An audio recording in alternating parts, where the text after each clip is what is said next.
Hello, I'm Troy White, Portfolio Manager at Hoodoo Financial and a financial planner.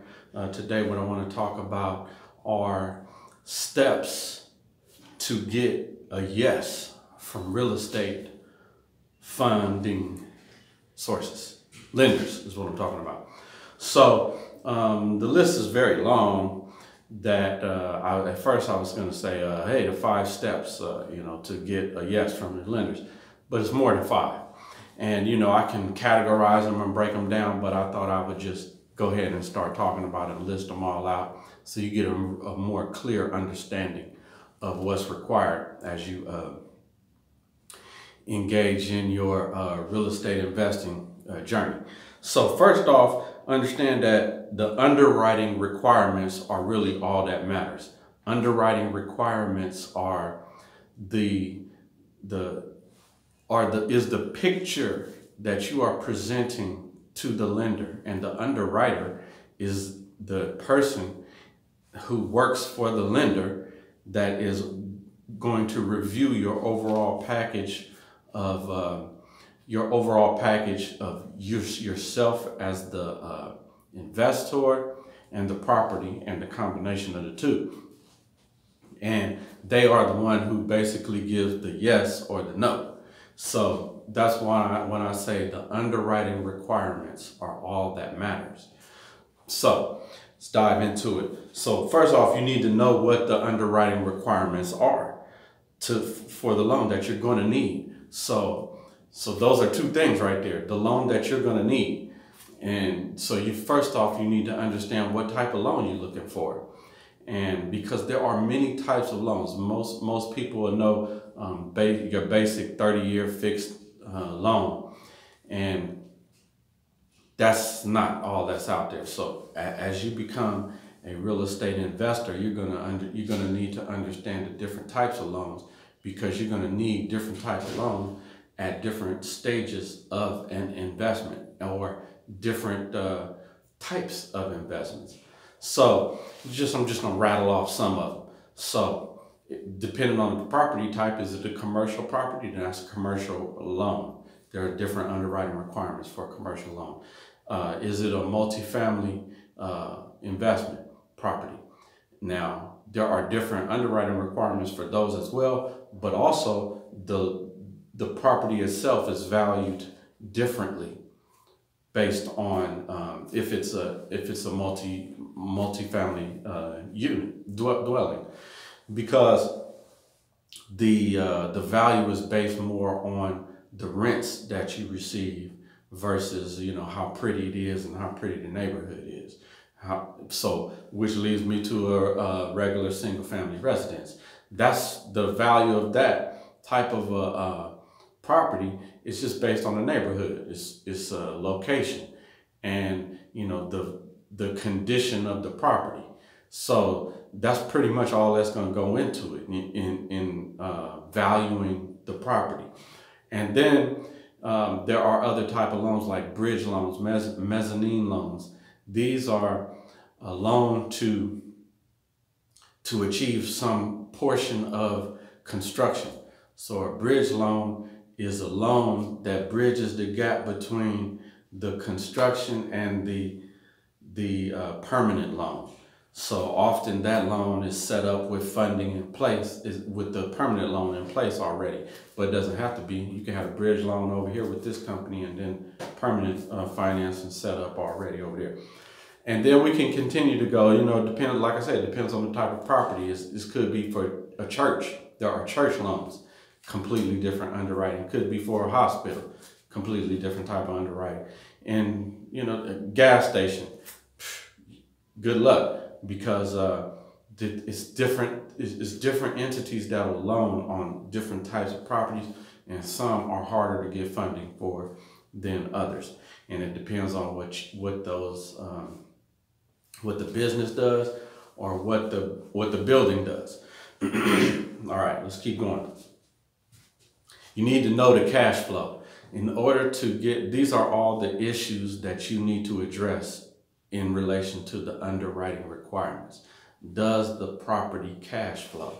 Is it bringing in money? And so when I say cash flow, I'm speaking over and above the expenses that you're going to have to, that you're going to incur to acquire and maintain the property. So if it's cash flowing, it's more likely to get the loan than if it's not, obviously, because that's cushion. That's cushion.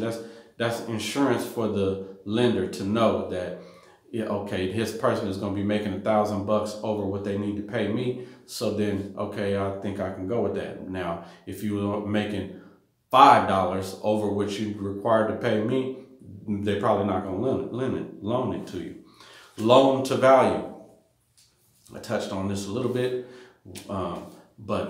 so it's what amount of loan do you need, and how much of that loan, what's the percentage of that loan to the value of that property?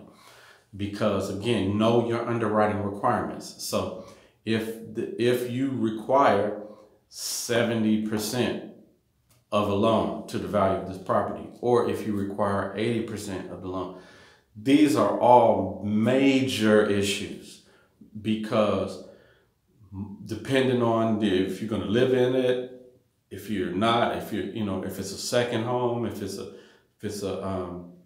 lot of requirements are going to impact the LTV, loan to value. So many lenders are on. So just giving you a little snapshot. So most lenders on an investment property are going to require 75% loan to value or 65% loan to value. Could even be lower than that. So what they're saying is, okay, you have to own 30%. We as the bank will lend you 70%. So then if that's the case, if you can only find a lender who will lend you 70% loan to value, hey, that's not bad news, that's just news. Because now you know that your job is to go out and figure out how you're going to get 70% of this property under your control. That's all. Remember, I said 70% of this property under your control. Many ways to do that. All right, what's the property type? We touched on that a moment ago. So certain lenders, you might have a relationship with a certain lender, but that lender doesn't even loan on this type of property.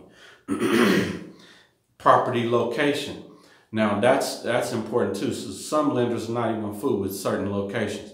And then the location is going to determine, is going to have a big emphasis, an impact on determining the property, whether they call it an A property, a B property, a C property.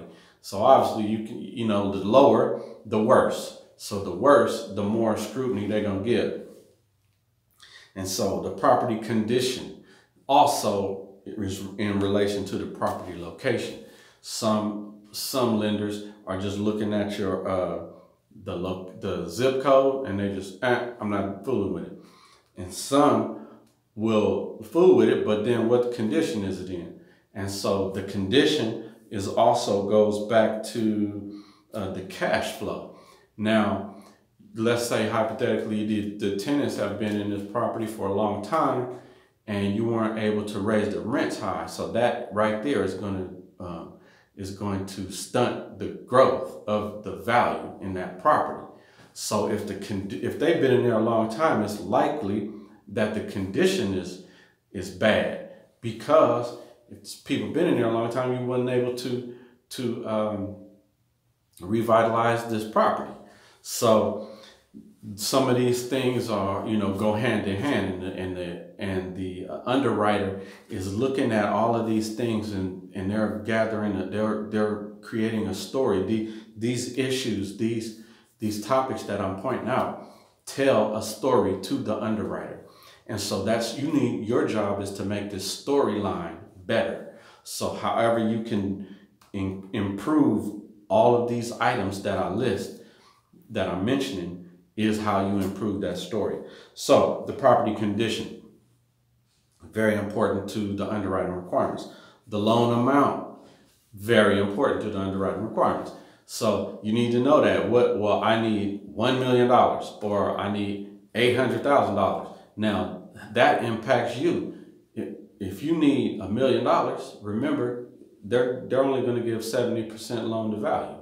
So you need 300,000 as your down payment, or you need to be in control of this property, in control of 30% of it already. So you need to have that, and or you're going to have to boost this value up. I'm going to say and or. So also, are you a good risk? What is your story as an investor, as a fix and flipper, as a worthy individual, as your net worth? What is your financial literacy, your knowledge base? Remember, you're having a conversation with a lot of people, and people can see through BS. You can't just throw out little words here and there, key words, and think you're going to trick people who know what you're talking about. You know what I'm saying? So what's your debt to income ratio? That goes, as I'm saying, you as an investor. So debt to income ratio means basically based on your income, which is here, how much of debt do you have? Should be down here. So it should be like this, right? Income, debt. Because if your income is up here, your debt is up here and your income is here, you're underwater. So if it's anywhere close to bad, based on the ratio that they're looking for, just thinking 28% or something like that. So that's what you need to get that ratio down. So it's saying, hey, I got more money than I got debt. And so that improves your storyline as an investor. Your experience, I talked about that. How many times have you done this? How many times have you invested in a property? How many properties do you currently have that you engaged in this process to acquire, and now that you got it going, so you know the thousands of little details that go into making an investment property successful. So, are you good? How many times did you fail at it? And then how many times did you bounce back? Did you keep going, or did you give up? Is this your second time after giving up? All of those things are important. All right, your credit score. What's your credit score? Obviously, that's looking at you and then remember, if you're doing this under your company, well, your company is going to be scrutinized as well. And then you, as the leader of the company, all of these things still come into play. Your recent credit activity, what you've been doing, recently with your credit. And then again, it paints the story. If it's a lot of activity at Home Depot, and you saying you got experience fixing and flipping, well, that's part of the story. Remember, the underwriter is looking at your credit report, so they're gonna be like, oh, okay, yeah, this is how he flipped that property over there. This is how he did this. This is how he did that. They are skilled at looking at these type of things. Collateral. What collateral do you have? Obviously, the property is collateral in of itself. That's the loan to value part. The value is this property. The property is the collateral. But what other collateral do you have? So that comes into play. The underwriter works for the lender. The lender is trying to ensure that they don't lose. So if you get tired and you say, I'll give up, then hey, what can they do? They need something to grab on, so to compensate them for putting their chips in your pocket and gambling on you. All right, cash reserves. So how much money you got on hand? Because part of it is they want to know that you can pay the mortgage, pay them as this property is being, revitalized, refurbished, whatever. Also, they want to know you got money. What was this dude skating on broke or not, And all of these are factors. No one factor may stand out above them all, but they are all factors that if every little negative is going to be highlighted, and you need to have an answer for all of these. So in terms of the cash reserves, you need the PITI times 6 months in reserve. That's a lot of money. What's PITI? Principal and interest, tax and insurance. So that's the mortgage payment. It's the principal and interest, and then lump into there the tax and the insurance as well. So you need 6 months of that. 6 months of the mortgage. That's what they're looking for you to have on cash reserve. All right, so how professional are you? Remember, I said you're going to be meeting with people. People are going to talk to you on the phone. They're going to have to call you all the time. Oh, we had a question about your PITI. How much on reserves? Oh, I only got 4 months. Oh, well, and then you need to be able to explain that away. Oh, how you're going to have, how you're going to compensate for that. Your professionalism goes a long way. So these items can be compensated by your professionalism, your ability to talk your way into it. That's what you got to do it. That's how talk your way into it. Ain't nothing but to do it. All right. How do you look? How do you look? It is important. Now, if you look like a vagrant and you coming in there talking about give me a loan, well, that's not cool. You're not going to get it because human beings are on the other end, and human beings got all sort of isms, right? Racism, sexism, socialism, all sort of things that are in their mind, in their head, that they have negative opinions of. So let's say you come in there looking like you in raggedy clothes and whatnot, but those clothes got paint all over them.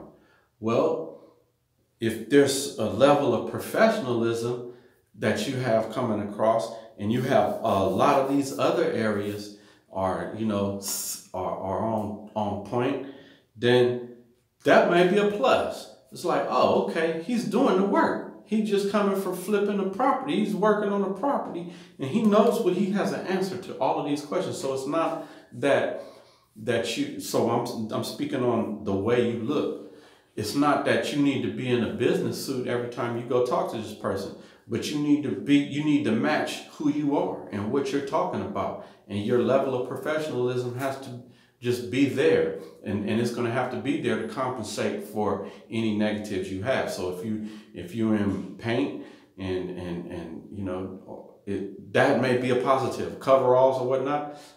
If you have you got your tube belt on or whatever, versus you just come in jeans and t-shirt and you're like my partner told me that I can fix it up, and he said I can get the loan from you. Well, how you think that's going to go?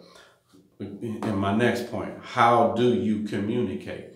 So, that's understanding the terminology. That's standing, like my son is 7 years old. I tell him all the time, hey, anytime you have a problem or any sort of circumstance, don't get upset. Stand there, stand up straight and look at a person and say, yeah, this A, B, and C. Explain yourself. Don't bow down. Stand up and face it. And so this is what you got to do. This is how you got to communicate on. You're trying to talk people out of thousands of dollars, maybe even millions of dollars. Stand there and face the music. If it's something wrong, and don't be, man. Don't do that. Say, okay, be ready for these questions from the underwriter, from the lender. Stand strong in your voice and in your appearance, and say, okay, I understand where you're coming from on these items that may be negative. Here's how I feel that I'm compensating for that negative mark. Bam, go into it. So, don't go in and just trying to wing it, but understanding all of these points, all of these underwriting requirements is ammunition for you. You got to be ready when you go practice in any sport. You got to practice defense, right? So practicing defense means you need to understand what the offensive player is going to do. Well, the underwriter is in the offense. So you need to be on defense and understand every move they're going to make and how you're going to guard that. How you gonna battle that? All right.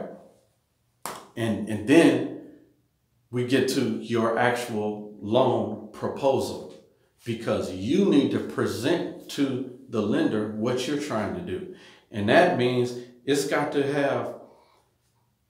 look good, for one. It's got to look professional. It's got to cover all the details, everything that is anything that is pertaining to the success of this property, of the success of this venture that you're going into, has to be in there. You need to, that's back what I said, you need to be on defense and offense.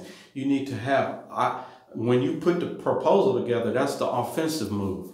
Within the proposal, you need to be on defense, knowing all the things that he's about to poke out to you. He or she, the underwriter, is about to try to nope.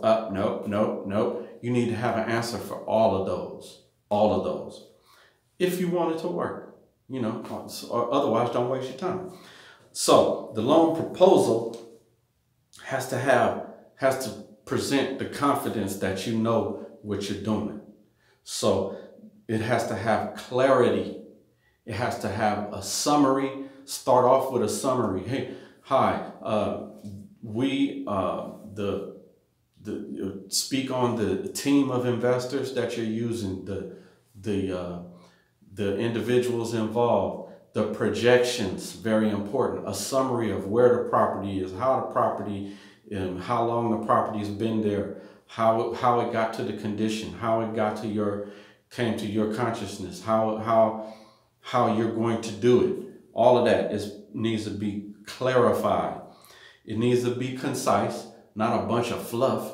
It needs all the points. Hit them, bam, bam, bam, bam, bam. If you understand how to write, you know, write a report of any kind, you know, I always say, you know, when I write a book, a paragraph, a phrase, a report, anything, I write it in threes.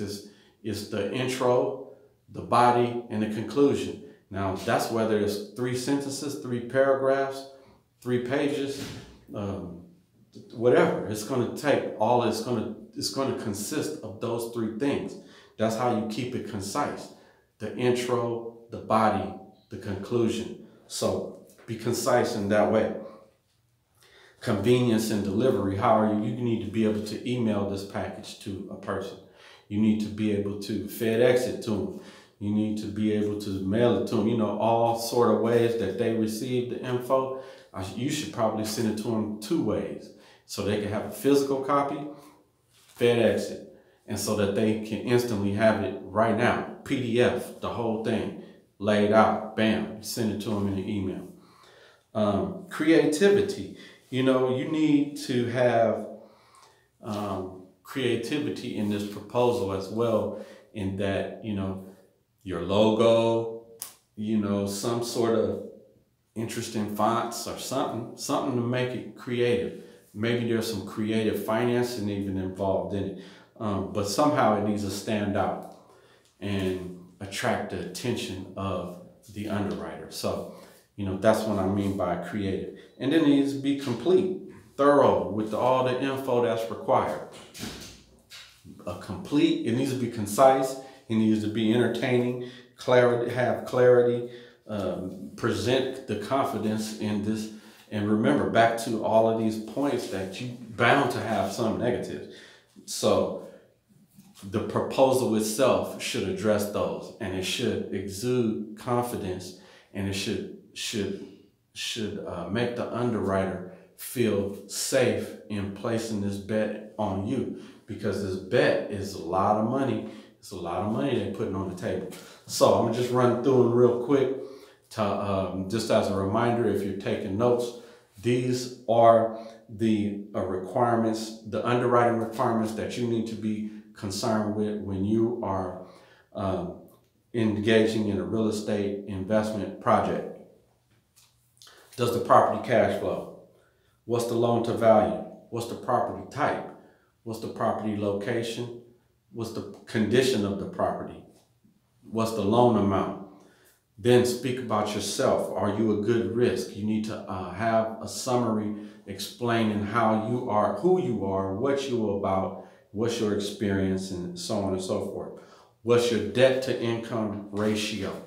And there are some other ratios that you're going to need to know as well, but I'm just going to point to that one as a big one. Experience. Speak to your experience. Find a way to highlight experience. Think outside the box. There's experience that you have you may not think you have. You may not be putting down as a, so be creative in that as well if need be. Credit score, you're going to have your credit score in there. And if it's bad, you're going to have to wait. You're going to need to address that. And before you even engage in this type of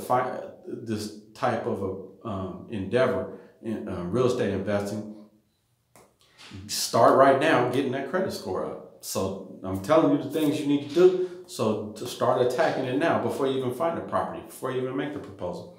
What's your recent credit activity? Speak on the collateral that exists as the property itself that you are trying to acquire, and what additional collateral is available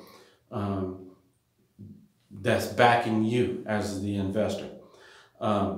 Cash reserves. Remember how much cash reserves do you currently have? And remember, what they're looking for is PITI times 6 months. Principal, interest, tax, and insurance. How professional are you in your physical appearance, in your phone interactions, in your proposal? How do you talk? Again, on the phone and in person. When you're addressing professionals, you need to be professional as well. You know, just remember that. How do you look? Look the part. You know, if you're physically doing the work, that's cool. I look this way because I'm physically doing the work. You know, I'm a construction person, and hey, that's a plus. I'm a painter. That's a plus. You know, it can be if you put that, if you answered, you know, the story correctly in your proposal. So, but the point is how you look. You know, be professional. If you're a professional painter and I'm acquiring properties because you know, I'm fixing them and flipping them, well, we know that part of your duty is going to be to paint it. So, you know, that's one less expense. So, how do you communicate? Very important. Remember, you don't get mad at people. You know, don't burn bridges. So, even if this particular lender is not the one for this deal, they might be the one for the next deal.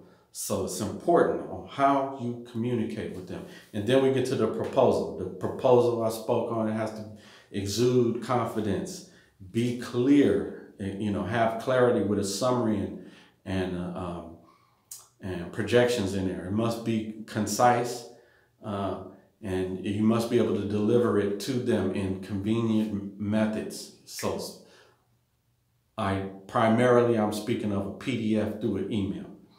And convenience, creativity, and be complete. And that's it. That's a lot, but that's it. So if you worked on all of those things and you become you can nail all of those aspects down about yourself and your company and your ability to fix and flip a property, then you go on a hunt and you look for one and you do it.